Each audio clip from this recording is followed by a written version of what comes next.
Hola, bienvenidos a un nuevo tutorial de Historia del Arte. En esta ocasión vamos a tratar de analizar cómo desarrollar el esquema para comentar una obra escultórica. Bueno, en primer lugar, y para empezar, tenemos que decir que la escultura, como la pintura, conforma lo que conocemos como las artes plásticas, ¿no? Las artes de la imagen. Y bueno, la principal diferencia que reside entre ambas es que mientras que la pintura se representa de manera bidimensional, la escultura, sin embargo, lo hace de forma tridimensional. Por lo tanto, a nivel escultórico, bueno, vamos a encontrar todo tipo de obras con una temática variada, con escenas religiosas, mitológicas, pero también otro tipo de temáticas con una índole mucho más variada, como pueden ser, por ejemplo, relieves históricos, retratos, escenas de género, etcétera, etcétera. En definitiva, una vasta producción que ha ido evolucionando en todos los estilos y que ha un poco colmado las necesidades del espíritu humano como de su función y significado. Bueno, aquí tenemos esta definición, ¿no? Que es el arte del volumen, es ese carácter tridimensional, ¿de acuerdo? Bueno, aquí de lo que comentamos anteriormente, esa tridimensionalidad y, bueno, la diferencia principal con la pintura que es esta, exactamente. Bueno, vamos a desarrollar el esquema. El primer punto que hace referencia es el tipo de escultura. Si nos encontramos ante una exenta o busto redondo, las más características, un relieve, cuál es su tamaño, etcétera, etcétera. Bueno, aquí tenemos diferentes tipologías, ¿no? De escultura exenta, de estatuas, bustos, torsos, cabezas, las típicas cariátides, ¿no? Del Erecteion, ¿no? Atlantes incluso en otros templos, ¿no? Con esas formas humanas, ¿de acuerdo? Aquí tenemos el Atlante. Por otro lado, nos interesa mucho tratar una de las fórmulas, ¿no? A través se representan, o deben ser contempladas las esculturas. En primer lugar, la unifacialidad, es decir, tal y como defendía Miguel Ángel, en este caso en su Piedad, ¿no? De finales del siglo XV, principios del siglo XVI, solamente se debía de tener un único punto de vista óptimo, frontal, a pesar de que, bueno, se está trabajado en todo su volumen, evidentemente, tal y como podemos observar. Sin embargo, otros autores, como por ejemplo Cellini, ¿no? Nos decía que la escultura era 7 veces mejor que la pintura porque esta última solo tenía un punto de vista y la escultura tenía un total de 8 y por lo tanto defendía esa multiplicidad de puntos de vista, ¿no? En este caso aquí lo podemos observar en el rapto de Proserpina de Bernini en el siglo XVII o en Las Tres Gracias de Antonio Cánova, ya al siglo XIX, una obra mucho más contemporánea, o incluso, bueno, en esta obra totalmente del siglo pasado, de 1999, llamada Mamá de Bourgeois, un artista francés, ¿no? Que la diseñó justamente para el Museo de Guggenheim. Por otro lado, también debemos destacar el relieve, tanto el alto como el medio como el bajo. Aquí nos encontramos ante un alto relieve donde la escultura prácticamente está más de la mitad de su volumen, sobresale, ¿no? Del marco. Y bueno, en este caso tenemos la Virgen del Agua de Bergondi, también del siglo XVIII. También los medios relieves, aquí podemos observar un clásico, ¿de acuerdo? La procesión de las Panateneas de Fidias, donde se representa la mitad del volumen, y finalmente un bajo relieve donde el grosor es inferior a la media de la figura y donde en este caso encontramos a la leona herida, arte asirio, y bueno, es del siglo VI antes de Cristo. Por otro lado, el siguiente punto que vamos a tratar es el número 2, que hace referencia a los aspectos funcionales, al tema, al significado y que tratan de explicar y comentar de qué va la obra, ¿no? Vamos a ir poco a poco. En primer lugar, ese aspecto, esa función conmemorativa suelen ser retratos, ¿no? Ya sean cabezas, bustos, cuerpos, estatuas. En este caso tenemos la estatua de Marco Aurelio, también muy representativa en el siglo II después de Cristo, o incluso el busto de Luis XIV de Bernini, siglo XVII, en época del barroco. También nos encontramos esos relieves históricos, ¿no? Como por ejemplo la columna trajana en el 113 después de Cristo, incluso con motivos totalmente religiosos, ¿no? Como las puertas del paraíso de Ghiberti en el siglo XV. También aspecto devocional es bastante recurrente, ¿no?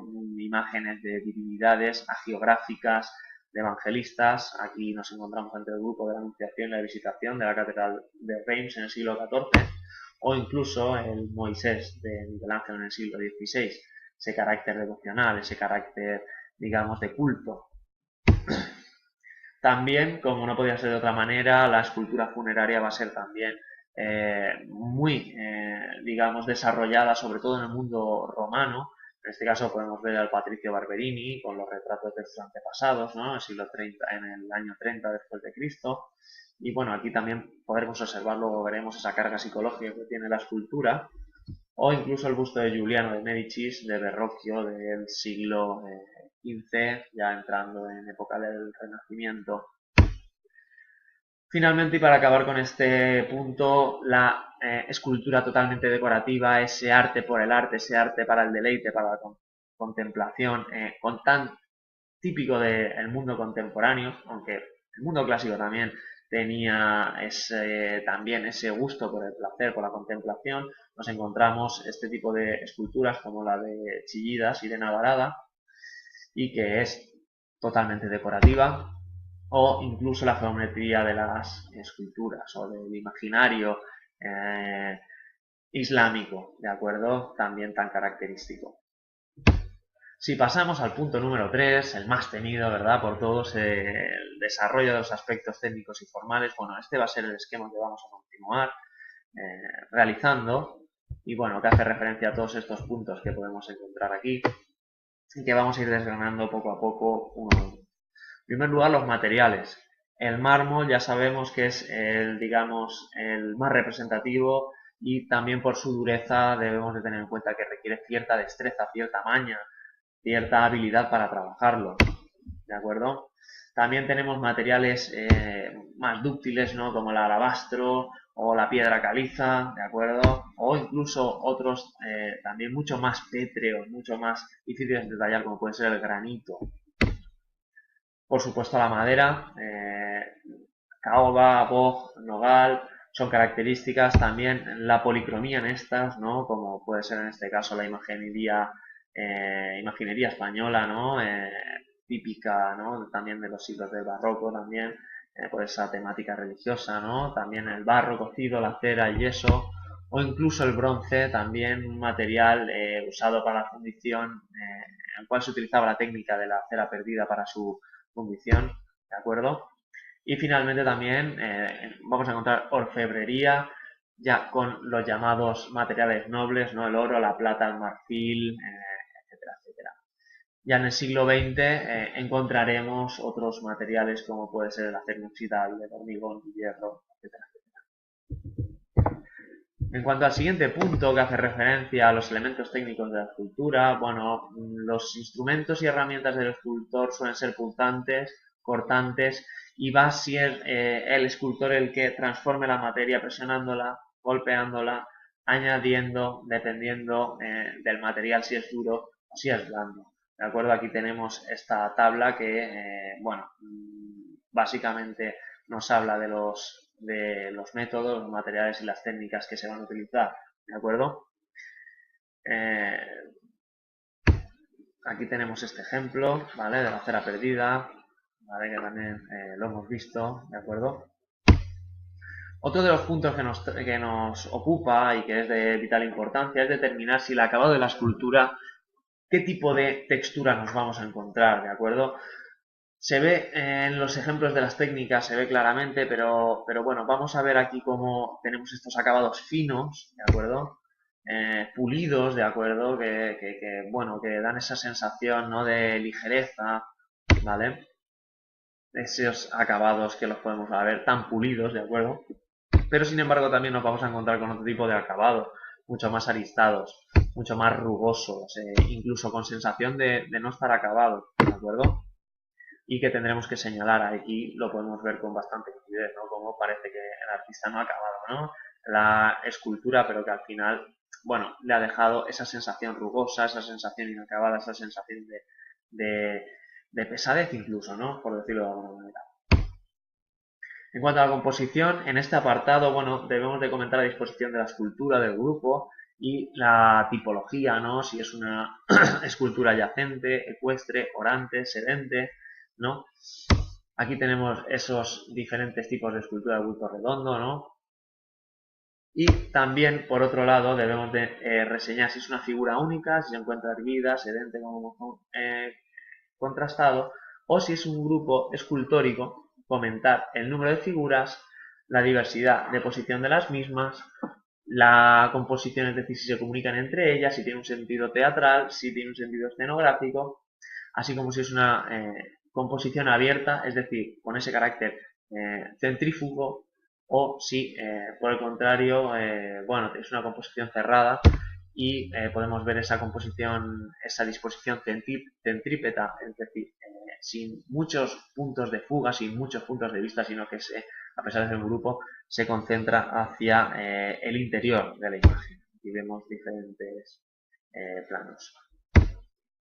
Aquí vemos esa composición, esas formas cerradas, compactas o esas composiciones abiertas. En cuanto al movimiento, bueno, podemos ver diferentes tipos de movimiento, desde el reposo absoluto, ¿no? Aquí lo podemos ver, hasta ese movimiento típico, ¿no? Que podemos observar con el discóbolo de Mirón, con el laoconte de la escuela de Rodas, con esta mano hacia adelante, ¿verdad? Señalando de Perseo, ¿no? De Cellini, o incluso ese David de Bernini, típico del barroco, ¿no? Donde las figuras transmiten ese movimiento, esa disposición a, digamos, a reproducir un movimiento. ¿De acuerdo? Bueno, aquí vemos ese movimiento insinuado, ¿no? De Hermes con Dionisos, ese movimiento deambulatorio, ¿no? Donde se juega con ese claro oscuro, ¿no? Por parte del autor en este caso, ¿vale? O incluso esa tensión, ¿vale? Como podemos ver en este Hombre Andante, ¿no? Este bronce de Zurich, 1949. En cuanto al volumen, bueno, en este apartado necesitaremos si ocupa un amplio espacio o escaso, ¿no? Que se genera, ¿no? Según la escultura. En este caso, en el David de Miguel Ángel, respondería a una escultura de gran volumen, ¿no? Con una masa compacta y uniforme, pero con volúmenes ahuecados. Del mismo modo, también podemos encontrar en el Mercurio Volador de Jean Bologna en el siglo XVI esta sensación, ¿de acuerdo? O por el contrario, bueno, la Catedral de Rodin responde a un modelo mucho más abierto, con huecos y espacios evidentes en el molde de la figura. Por el contrario, también podemos determinar esa sensación de masa, esa pesadez, esa rotundidad, ¿no? En las diferentes esculturas, ¿no? Aquí lo podemos ver, ¿no? Como en la Pietà de Palestrina, vemos esa forma más compacta, más esa imagen, ¿no? En el cual parece que haya esa cierta pesadez, hasta un punto de rigidez, y por el contrario, a lo que hemos visto, a esa sensación de ingravidez que hemos visto anteriormente. En cuanto a la proporcionalidad, bueno, existe una escala humana en las esculturas, ¿no? Bueno, esta escala se empezó a desarrollar en el mundo clásico, con Hermes con Dionisios de Praxíteles o con el Doríforo de Polícleto, ¿no? Con el canon de simetría famoso. Y bueno, aquí vemos pues más bien todo el contrario, ¿verdad? Esa meditación de Prax, ¿no? De Dumfries, el escocés, o bueno, en este caso el guerrero de la Bastida, también se ve esa desproporción. Finalmente, pues bueno, vemos estos factores visuales de la luz y del color, también muy característicos, a ver cómo incide la luz, cómo incide el color, en este caso en la escultura, y cómo sirve para modelar, crear volumen, movimiento, etcétera, etcétera. También aspectos simbólicos, realistas, que nos puedan dar alguna pista sobre qué intenta expresar el autor. Y también, bueno, en este caso lo vemos claramente como en este busto de Nefertiti vemos esa policromía de la cual disfrutaban muchos de las obras, ¿vale? De los autores. Finalmente también debemos de tratar aspectos, ¿no? Como el realismo, la sensualidad, el erotismo, la carga psicológica, la imagen simbólica que nos va a tratar de expresar el autor en sus, digamos, en sus composiciones, también es de gran importancia. Finalmente, tratar el punto número 4, que hace referencia al análisis estilístico, es decir, si sabemos algo del autor y de su encuadramiento cronológico y espacial, comentarlo, es decir, después de hacer el análisis estilístico y formal, intentar todo esto, conectarlo en saber qué estilo, a qué estilo se trata, a qué fase, dónde se realizó, qué lugar, si sabemos dónde se conserva la obra, pues mucho mejor. También hacer muy importante saber conectar los elementos heredados de otras épocas y estilos. Ya sabemos que la historia del arte no son compartimentos estancos, ¿no? Sino más bien todo tiene un sentido, todo tiene una conexión y unos estilos se alimentan de otros y se retroalimentan, con lo cual debemos de tener esto en cuenta. También qué elementos son originales de la obra a nivel técnico, estético, es decir, qué elementos, si se trata de una obra que inicie un estilo, una forma de esculpir, cualquier aspecto original. También tratar el contexto político, ¿no? Económico, social, cultural, religioso de la época. Y finalmente analizar también esos caracteres propios, ¿no? Del artista dentro de su época, la influencia que ha ejercido y sobre otros actores y sobre otras obras posteriores. Así que nada, muchas gracias y hasta la próxima.